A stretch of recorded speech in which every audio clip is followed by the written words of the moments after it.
Assalamualaikum warahmatullahi wabarakatuh. Di sini bersama saya Nurhuda Abdullah.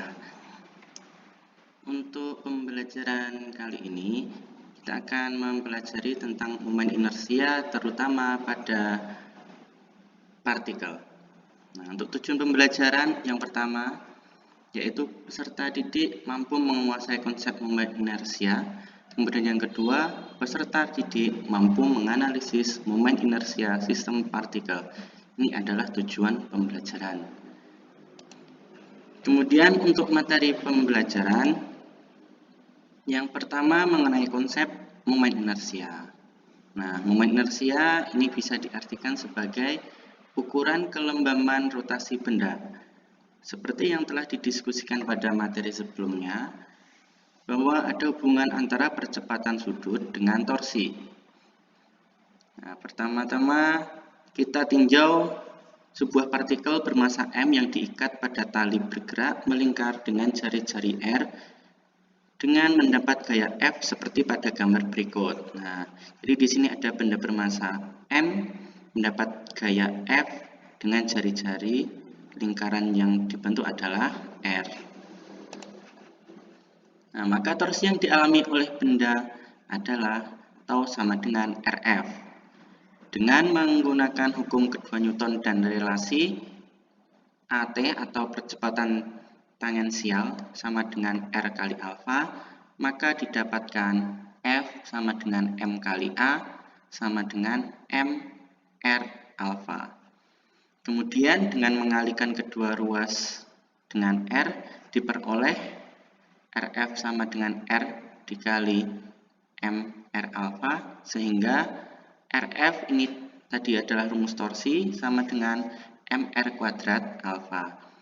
Dengan demikian terlihat bahwa ukuran kelembaban rotasi benda atau momen inersia dalam persamaan tersebut adalah MR kuadrat, sehingga dapat kita tuliskan persamaan momen inersianya sebagai berikut, yaitu I sama dengan MR kuadrat.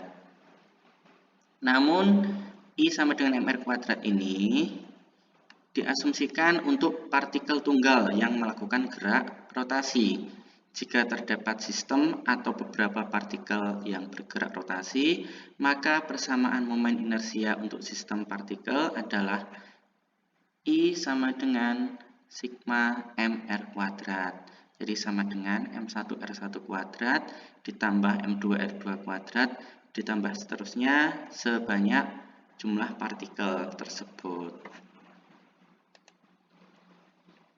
Nah, setelah pembelajaran itu, di sini ada latihan untuk soalnya. Nah, untuk latihan soal, misalkan 4 buah massa identik masing-masing 2 kg terletak seperti pada suatu tongkat tak bermassa seperti pada gambar berikut ini. Jadi di sini ada 4 benda. Jadi semua ini massanya 2 kg semua. Kemudian untuk panjangnya tongkat masing-masing ada 2 meter dan ada 4 meter. Dengan soalnya, tentukan momen inersia dari sistem apabila diputar dengan sumbu putar berikut. Yang A sumbu putarnya adalah sumbu X, yang B sumbu putarnya adalah sumbu Y, yang C sumbu putarnya adalah pusat koordinat. Nah, sehingga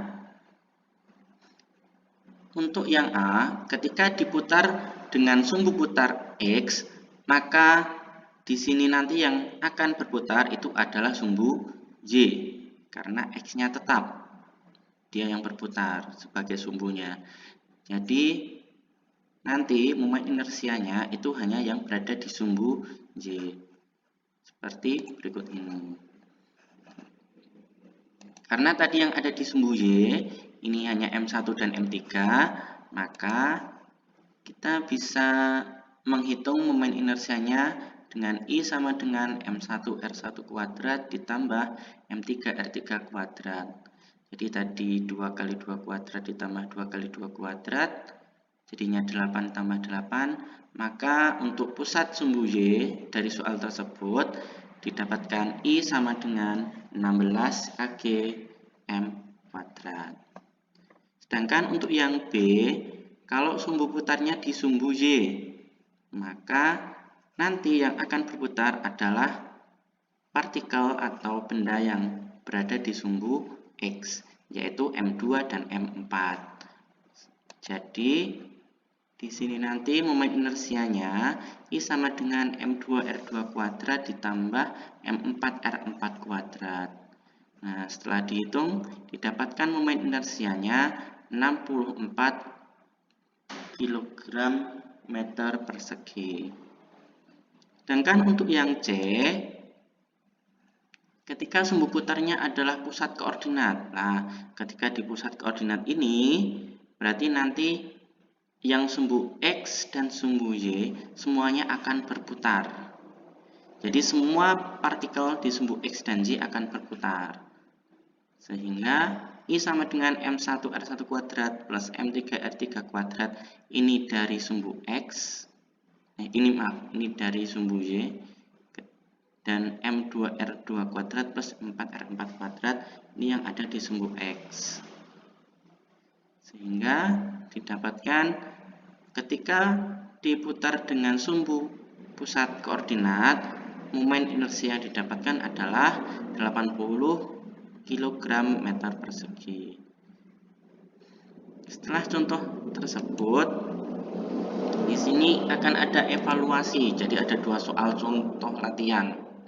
Nah, yang pertama ini bola bermasa 100 gram dihubungkan dengan seutas tali yang panjangnya 20 cm seperti pada gambar. Momen inersia bola terhadap sumbu AB adalah. Kemudian yang kedua, sistem di bawah ini terdiri dari 3 partikel. Jadi ada M1, M2, M3, masing-masing masanya segini. Tentukan momen inersia sistem tersebut jika diputar menurut poros P. Jadi P ini adalah sumbu putarnya. Sedangkan untuk yang B adalah Q sebagai sumbu putar. Demikian presentasi dari saya. Terima kasih atas perhatiannya. Assalamualaikum.